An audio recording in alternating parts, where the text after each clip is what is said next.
vividly on the 16th of Ramadan 1442 after Hijrah.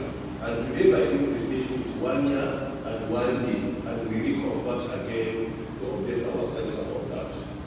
Furthermore, we need to also educate ourselves that if we are urged to support Islam, by implication we are only encouraged to support ourselves.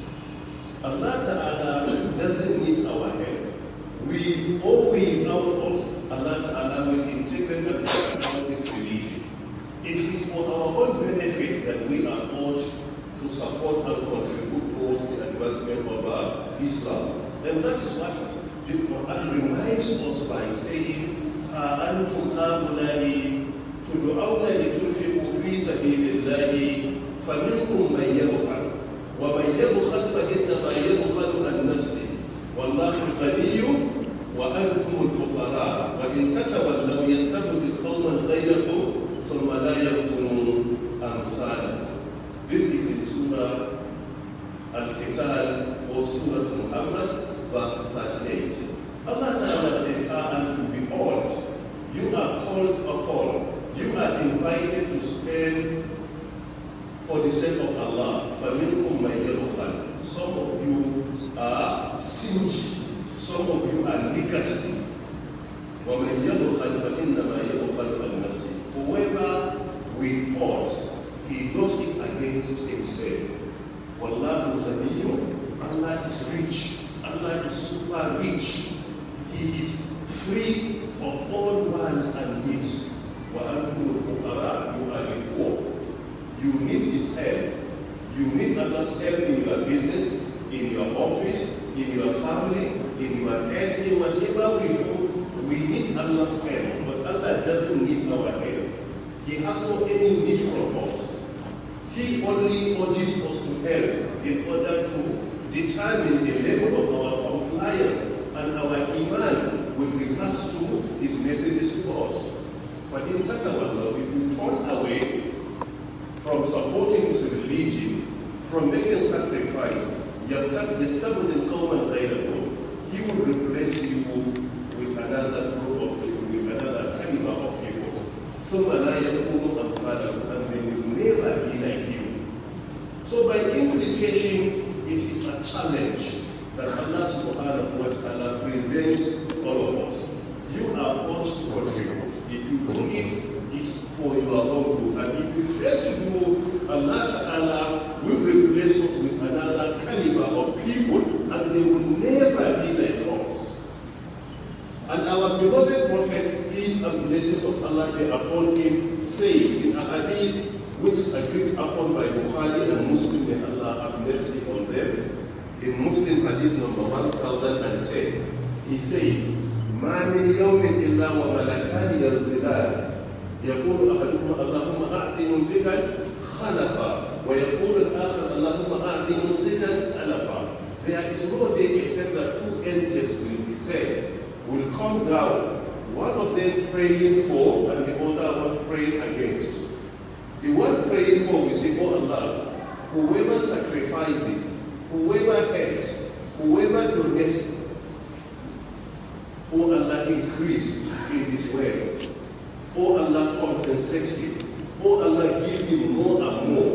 And whoever withholds, then that angel, the second angel, will pray against him. Whoever withholds, Allah withhold from him. So by implication, when we support humanity, we support our religion, we sacrifice for Allah's sake, by implication, angels are praying for us. And if we withhold, these angels will pray against us.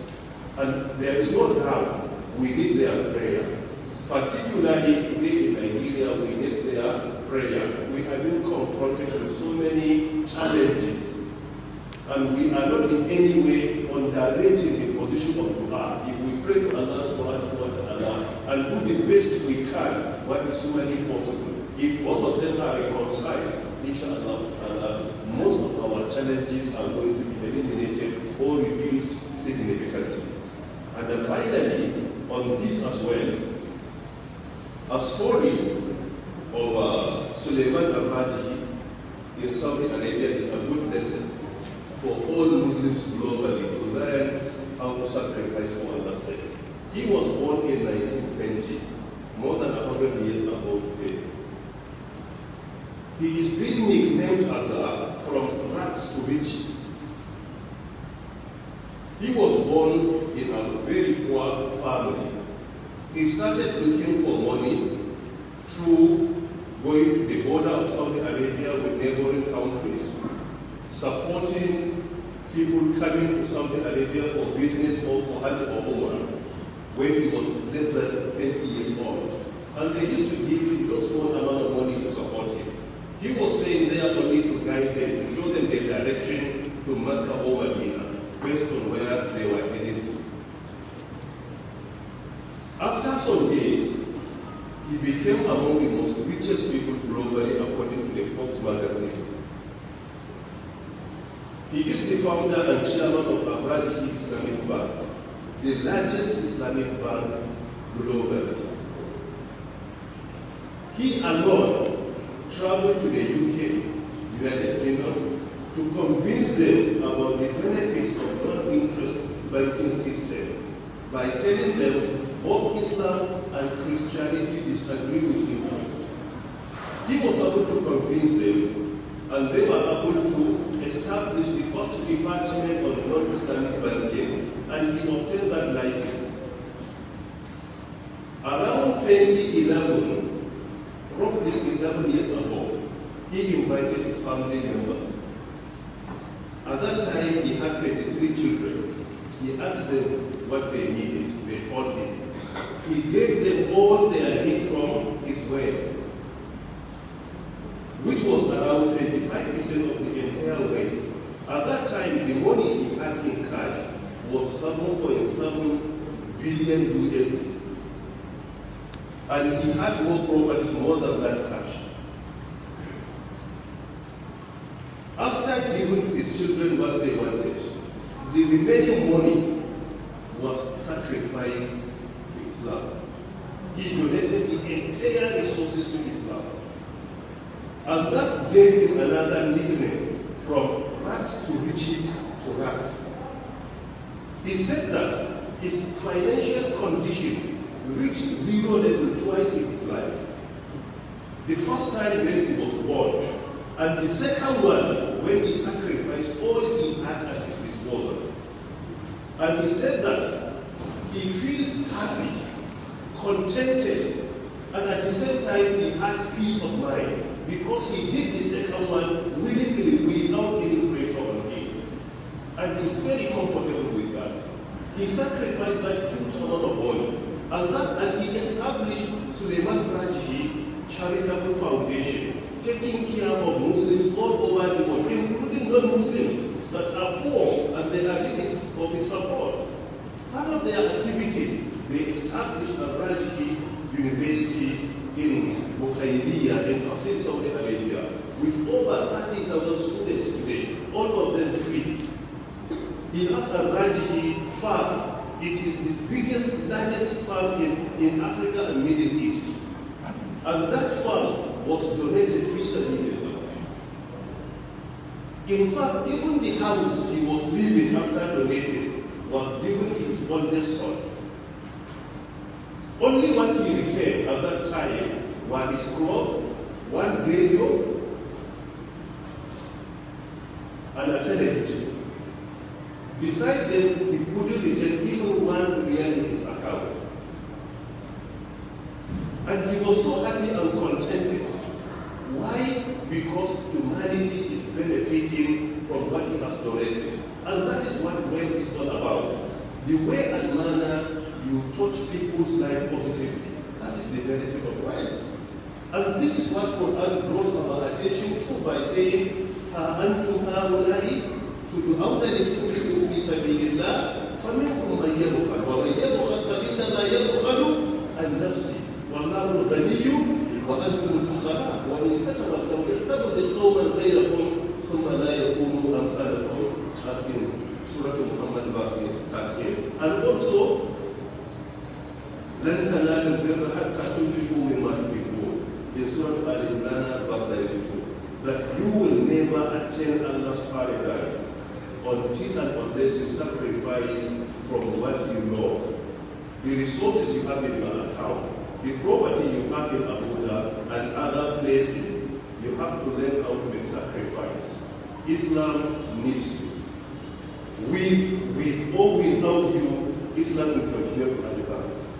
It is an opportunity for us to be the vanguards of this religion, to be the ambassadors of this religion. We sacrifice what we have to please Allah subhanahu wa ta'ala, and by doing this, we will attain Allah's paradise. لن تنالوا البر حتى تنفقوا مما تحبون. This work has reached an advancement, but there are other challenges that need our intervention. We must sacrifice in order to attain Allah's paradise.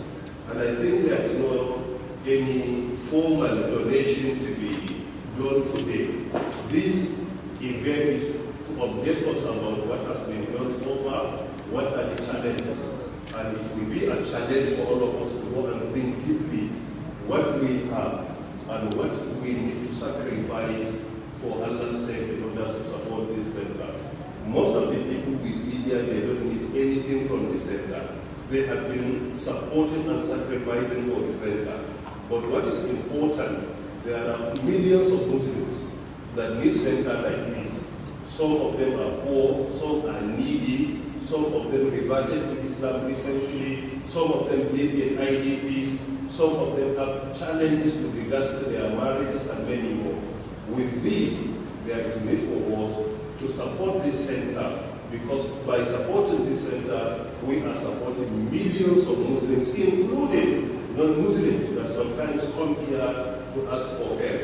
May Allah Ta'ala give us the ability and the way we have to support. May Allah Subhanahu wa Ta'ala enrich us with a legitimate way in order to use it and advance Islam and Muslims. May Allah Subhanahu wa Ta'ala make us among the major beneficiaries of this prestigious month of Ramadan. With the permission of the chairman of this event, our elder brother, Fadilatul Shaykh Imam Dr. Khalid Ali Abu Bakr, the Secretary General of the Jama'at Nasr Islam, I want to stop here, clear the screen and say, Wassalamu alaikum wa rahmatullahi wa barakatuh. You guys will close the prayer, and then of course we have the civil prayer before the talk.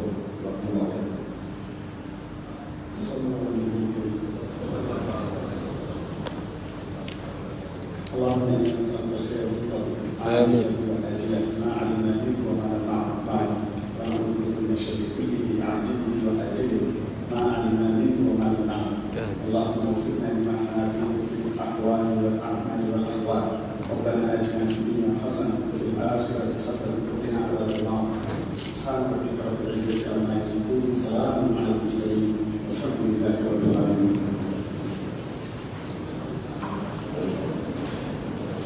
Please, after the prayer, maybe in the prayer hall for the talk, please don't worry.